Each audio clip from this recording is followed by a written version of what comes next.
Bagamat ngayon po ay April 1, I do not want you to be fooled by any member of Congress na lumalabas sa pahayagan na wala daw pong basihan yung ating petition pending before the Supreme Court. Member po ng party list yan, walang ginawa kundi mamigay po ng ayuda. Ito, kayo na humusga. Certified po yan. Certified po yan. Certified po yan. Ano nakikita nyo? Walang pirma yung Secretary General ng House of Representatives. Wala pong pirma yung Secretary ng Senado. Wala pong pirma yung Senate President. Wala rin pong pirma yung Speaker of the House. Hindi po namin gawa-gawa ito. Certified po ito. Certified po ito at wala po kaming control sa ahensyang ito sapagkat ito po'y nasa ilalim ng House of Representatives. Tinutuwid ko lang itong mambabatas na hindi po marunong magpasa ng batas to, pumipirma nga ng Blancong Bicameral Conference Committee report eh. Nais ko lamang pong magbigay tugon dahil ang dami ko hong natanggap na mensahe ngayong maghapon. Marami lang po tayong meeting, hindi ko na kayo masagot pa isa-isa. At ngayon nga pong hapon, tayo ay magagayak na maya-maya at meron tayong biyahe para hindi na po ako kinakailangan gumising ng umaga bukas.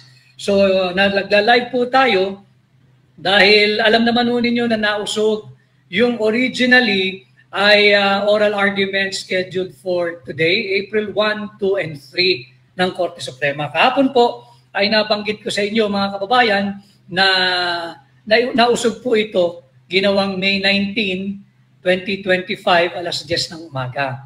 Hanggang doon lamang po yung ating pinag-usapan kahapon at konting backgrounder lamang at refresher bakit umabot ang kasong ito sa Korte Suprema. Subalit, maghapon ho kanina, pinadala rin sa akin yung link. Meron po kasing isang kongresista na pumirma sa Blancong Bicameral Conference Committee report ay nagpahayag at ito po ay napabalita sa mga social media and news papers or newspaper na baseless, wala daw pong basihan yung ating petisyon sa Korte Suprema. Ayokong sagutin at sinasabi nga niya na yung doon daw po sa enrolled bill walang blanco. At buong respeto ko po sa Korte Suprema, tayo po'y tumalima sa kanilang kind reminder. Hindi naman po gag order yun, kundi very, very kind and subtle reminder from Senior Associate Justice Marvic Leonen na aralin yung ating mga gagawing komento na hindi naman ito maging disrespectful sa court, hindi naman maging disrespectful sa process at hindi naman maging parang conditioning the mind of the court to favor one party over the other. Hindi ho, ano? Naobliga lamang akong sagutin sapagkat sinabi pong baseless yung ating petition sa Supreme Court. Let me just reiterate. Ang basihan po ng ating petition sa Korte Suprema kung bakit natin kwine-question yung 2025 national budget ay apat. Unang-una, hinayjack po ng Vice-Cam yung National Expenditure Program, yung panukalang budget ng Pangulo ng Republika ng Pilipinas. Pinakialaman nila yan. At talaga namang mangled beyond recognition yung ating 2025 national budget, way beyond the actual figures proposed and presented by the Office of the President. Una po yun. Pangalawa, unconstitutional dahil binigyan ng zero funding o zero budget, bokya, ang PhilHealth. Hindi po pwede yun dahil paulit-ulit kong sinasabi na bago po kayo makuha yung inyong pinaghirapan, tuwing kinsenas at katapusan, bawas na po yung inyong tinatawag na mandatory contribution para sa PhilHealth. Ito po yung pangalawang ground natin ng unconstitutionality, that there is no way that the national government can propose a zero budget. But honestly, hindi naman nag-propose ang gobyerno ng zero budget. Pinakialaman lang po ng Vice kami. Meron pong allocation pinanukala ang tanggapan ng Pangulo. Subalit, nung dumaan ito sa Vice-Cam, naging zero yung funding ng PhilHealth. So, hinayjack nga talaga ng Vice-Cam yung NEP. Pangatlong ground po natin, higit na malaki po yung funding o allocation na binigay ng Vice-Cam sa public works. Bawal po iyan sapagkat malinaw sa ating saligang batas. Napakaraming provisions But let me just center on two provisions of our Constitution.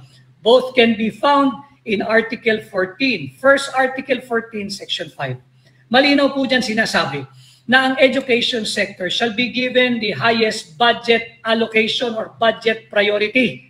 Pag sinabi mong budget, pera yun. Budget nga eh. Budget. Malinaw po sa Article 14, Section 5. Susugan pa po niyo yan ng Article 14, Section 1 na sinasabing right of every Filipino, karapatan po ng bawat Pilipino to have full access to quality education. Full access po sa quality education at all levels o sa lahat ng baitang o sa lahat ng grado.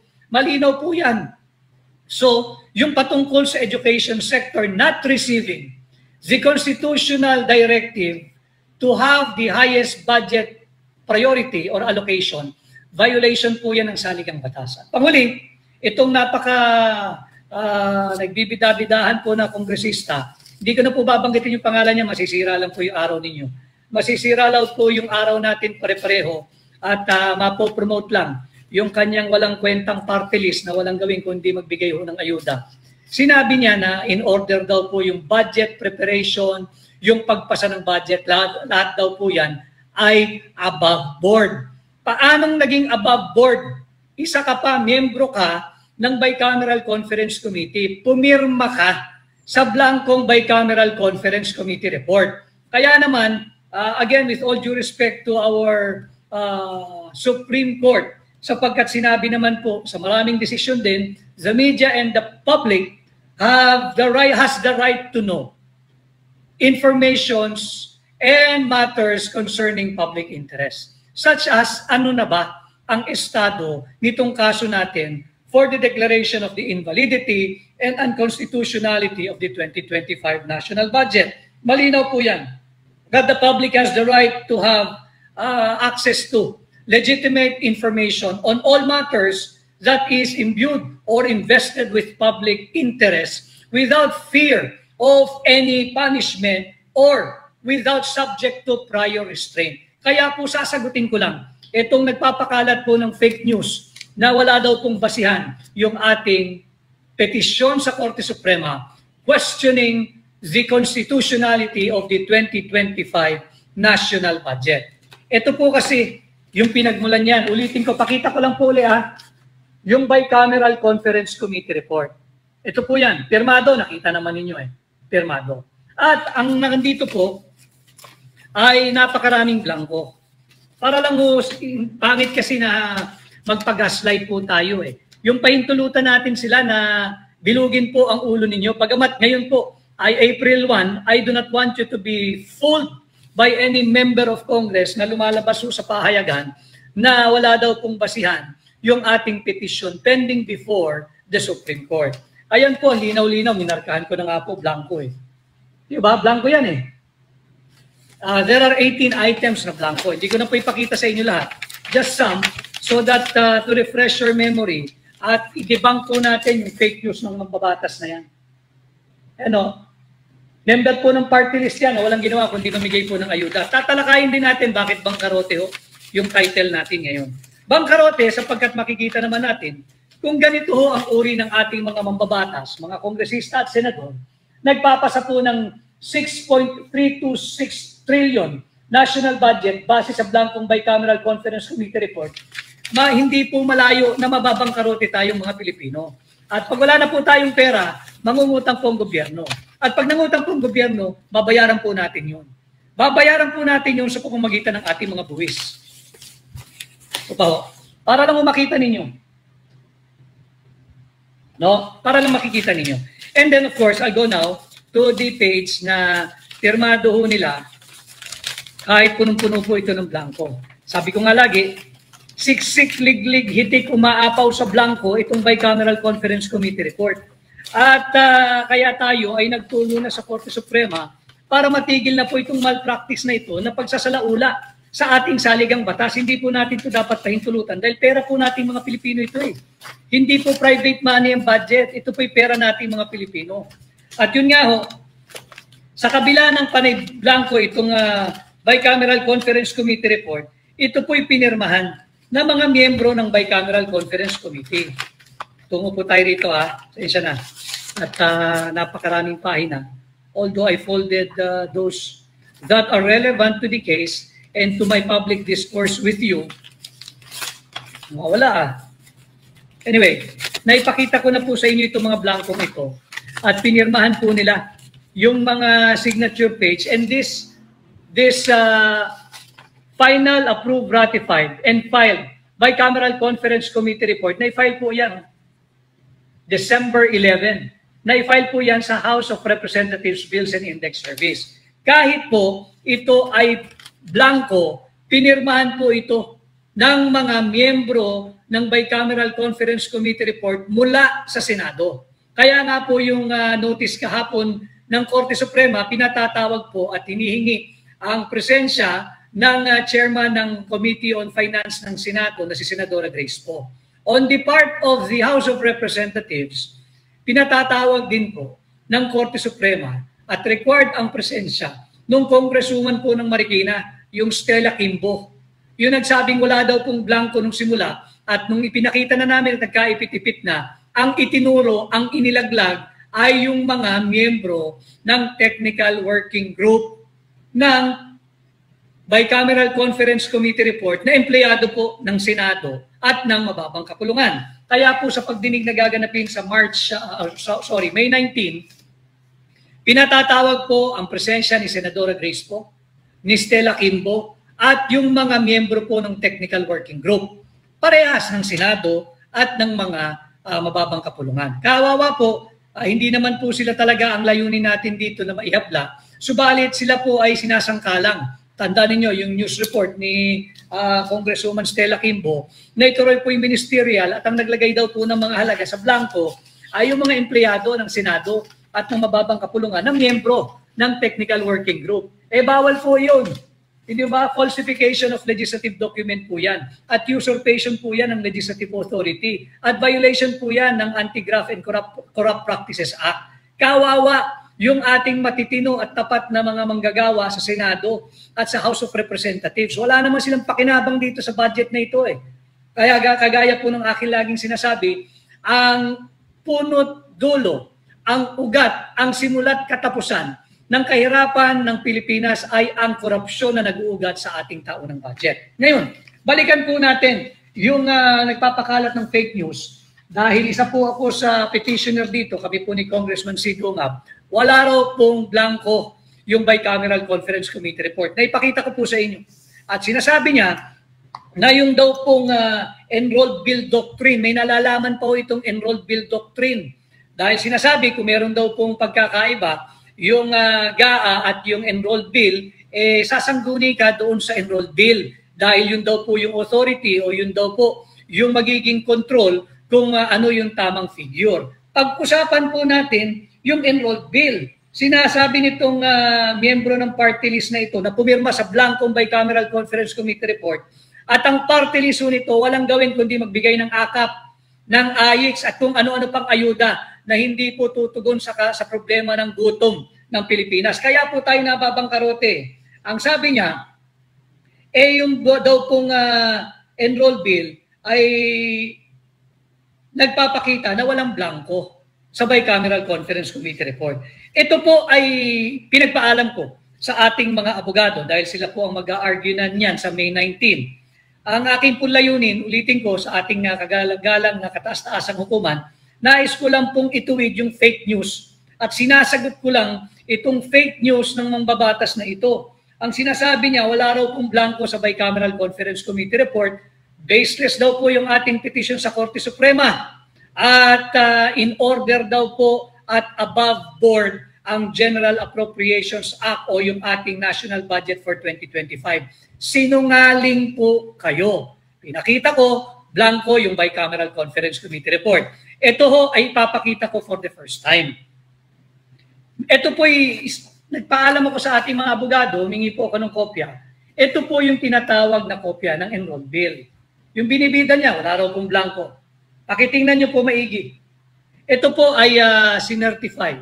Ito po ay receive din nung araw ng liit Ito po'y na-receive noong January 27. Ito po yan. January 27, 2025. Receive ng House of Representatives Archive Section. No? Yan. At dito po makikita ninyo, noong February 13, dahil ayaw po magbigay ng House of Representatives Bills and Index Service ng kopya ng enrolled bill. Ayaw po nilang magbigay. Ayaw nilang magbigay. Hindi raw po sumasang-ayon yung SecGen. At yung SecGen, kinakailangan pa raw pahintulutan o kinakailangan daw po humingi ng pahintulot sa Speaker of the House. Wala tayong aasahan dyan.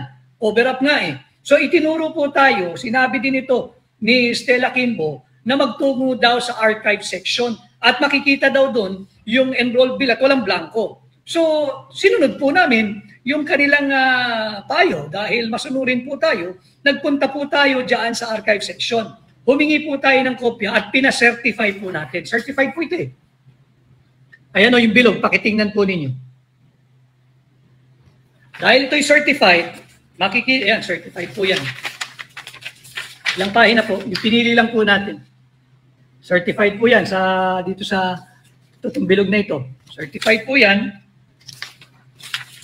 Certified din po ito. Makapal po yung enrolled bill. At yung pinaka-importanting pahina. Para talagang patunayan natin, kasi mahalaga sa amin ang aming karakter, ang aming integridad, ang aming dangal. Kaya aking pinapasinungalingan itong fake news ng kongresista na nabibilang sa isang party list na walang gawin kundi magbigay ng ayuda. Pahirap po sa bayan yan. Ito, kayo na humusga. Certified po yan. Certified po yan.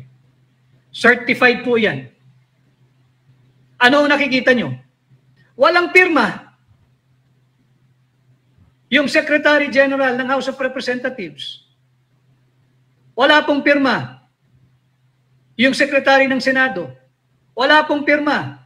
Yung Senate President. Wala rin pong pirma yung Speaker of the House. Hindi po namin gawa-gawa ito. Certified po ito. Certified po ito at wala po kaming control sa ahensyang ito sapagkat ito po ay nasa ilalim ng House of Representatives.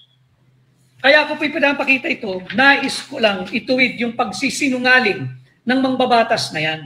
Alam mo ninyo dito sa ating pahina, kaya po ako nagkakaroon ng diretsahang ugnayan sa inyo para po may makuha kayong tamang impormasyon. Ito nga ho, ating tinutuwid yung fake news niya. At sinasabi niya na in order daw po yung budget. Naipakita ko po ano yung sequence natin. Pinakita ko yung blanco sa Bicameral Conference Committee Report. Final po nila yan, December 11, 2024. Ang dami pong blanco at pero pirmado ng mga senador at kongresista na bahagi ng Bicameral Conference Committee Report. Just to refute the lie being peddled by this congressman na sinasabing wala raw pong basihan yung aming petisyon. Kung walang basihan yan, bakit hanggang ngayon nakabinbin pa yan sa Korte Suprema? Kung walang basihan yan, bakit ngayon meron pa tayong nakatakdang oral argument na gagawin sa May 19? Okay na po sana yun, titigil na tayo ron. Pero para mag-issue ka ng pahayag sa isang pahayagan at sasabihin mong walang basihan ang petisyon namin, diyan itutuwid ko yung napakalaking pagsisinungaling mo. Kaya ipinakita ko po itong kopya ng enrolled bill. Sabi po niya, yung enrolled bill doctrine pa siya, paano ka nagkaroon ng enrolled bill doctrine? The enrolled bill doctrine finds no application in our case because there is no enrolled bill. Certified po ito eh. Blanco. Pwede ka bang magsumite ng enrolled bill na blanco? Ang enrolled bill ho, pirmado na po yan itong apat na ito. Ang kulang na lang po na pirma pag enrolled bill, ang pirma ng Pangulo ng Republika ng Pilipinas. Kasi nga ho, yung enrolled bill, wala na hong galawan yun. Yun po yung binibigay sa Malacanang para i-propose sa Pangulo kung pipirmahan ba niya o i-veto niya yung ilang items o i-veto niya lahat dahil illegal, unconstitutional, invalid, immoral, unlawful, criminal. Kaya ito po, tinutuwid ko lang itong mambabatas na hindi po marunong magpasa ng batas to, pumipirma nga ng blankong bicameral conference committee report. Now, he's talking about the enrolled bill doctrine. Tell me, asaan ang enrolled bill? Anong enrolled bill doctrine ang i-invoke mo? Wala nang enrolled bill eh. Walang enrolled bill. Tinalunan ninyo from bicameral conference committee report, that which you have ratified, approved, signed, and filed before the House of Representatives Bills and Index Service. Wala na kayong maipakita. At ito, certified ito. Certified ito, kitang-kita naman ninyo, nandirito, February 13, if I'm not mistaken. Yeah, February 13, 2025, ito ay na-certify. So malinaw po na fake news yung ipinakakalat. Hindi ko na po, alam naman ninyo, even in my past direct engagement with you, I avoid talking about our case because of the kind reminder given by the Senior Associate Justice of the Supreme Court, the Honorable Marvic Leonen. However, I just cannot let this fake news ng mambabatas na palagpasin sapagkat magmumukha naman po kami nagsisinungaling o dili kaya ay kami ang magmumukhang nagpapakalat ng fake news at dinala pa namin sa Korte Suprema, inabala pa namin yung Korte Suprema kung hindi naman pala totoo yung aming kaso. Kaya pinapakita ko po sa inyo. And this is the signature page para po talagang dito sa pahina po, tama lang po pinapakita natin dito. Pirmado po eh. May mga, yan po yung mga pumirma. Pirmado po nila yan. Meron pa ho rito.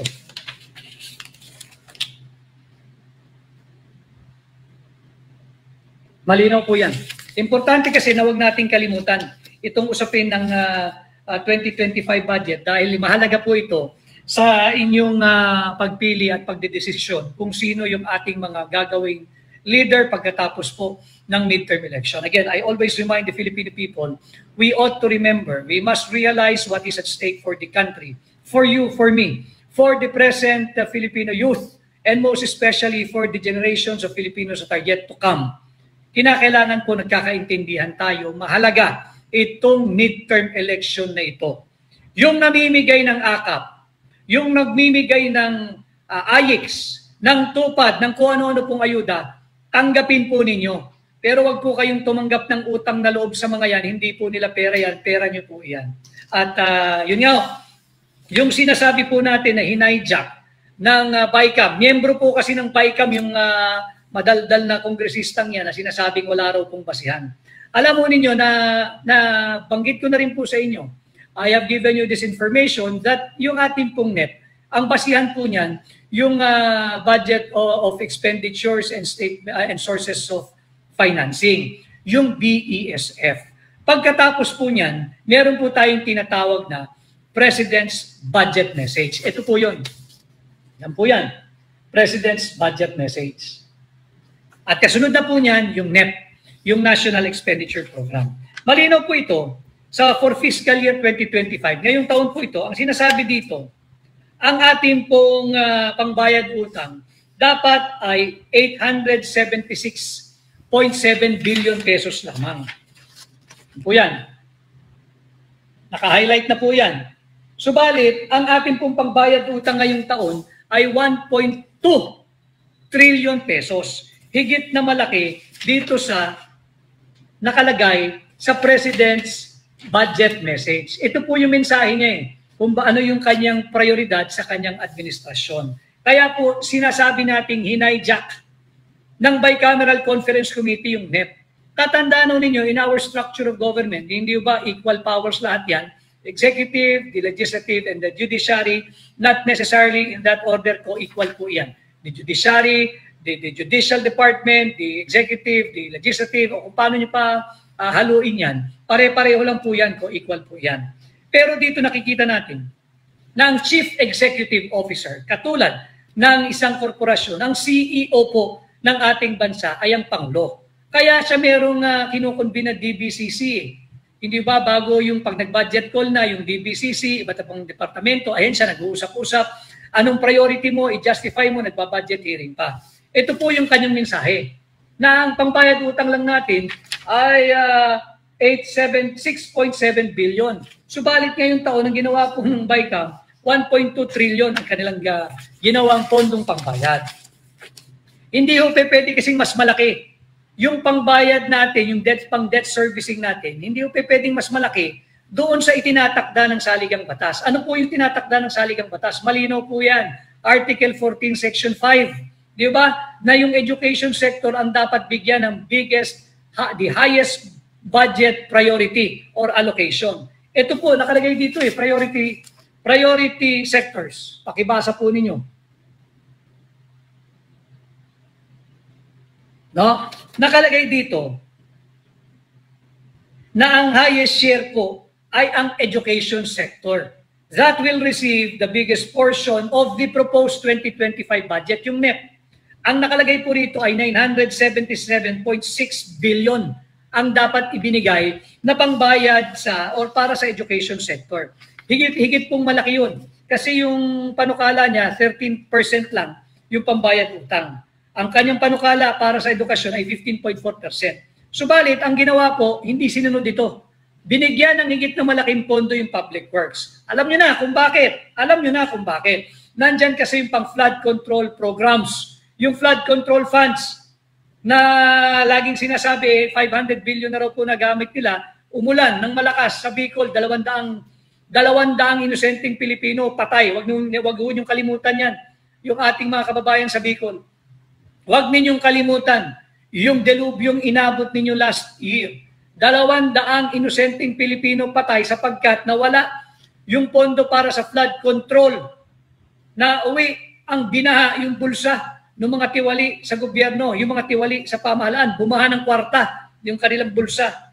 At yun nga ho, higit na malaki yung napunta sa public works. Yan po ay akin lamang pagtutuwid sa pagsisinungaling nitong napakasinungaling na mambabatas na wala daw pong basihan yung ating petisyon na nakabinbin po hanggang sa ngayon sa Korte Suprema. Again, with all due respect to the Supreme Court, kinokorek ko lang, tinutuwid at tinatama itong fake news nitong mambabatas na ito at sinabing wala raw pong basihan ang ating petisyon sa Korte Suprema asking for the declaration of unconstitutionality of the 2025 national budget. Kaya kita sinasagot, kaya kita tinutuwid dahil pag hindi po natin tinuwid yan, baka po maraming maniwala at April Fools po ngayon, itong mga fool na kagaya nito, ilalagay lang po natin sa tamang lugar. Now, umani naman ito ng iba't ibang reaksyon mula sa ating mga netizens. Ayon kay Bonifacio Mojica, swak sa banga si Speaker at mga kasama nila. Mabuhay ka, Attorney Vic Rodriguez. Pahayag naman ni Eric Carote, nakakahiya, na lecturean tuloy ang mga traidor sa bayan. Darating ang araw na pagbabayaran nyo rin ang mga maling ginawa ninyo. At ito naman ang saloobin mula sa ating kababayan na si Edgardo Caparas, ang pamahalaan natin ngayon ay wala ng kahihiyan. Wala ng pagpapahalaga sa dangal at soberanya ng ating bansa. Nakakadismaya na at nakakapanlumo na talaga ang kalagayan ng ating bansa ngayon. Mga kababayan, feel free to comment below para maglabas ng saloobin sa balitang ito.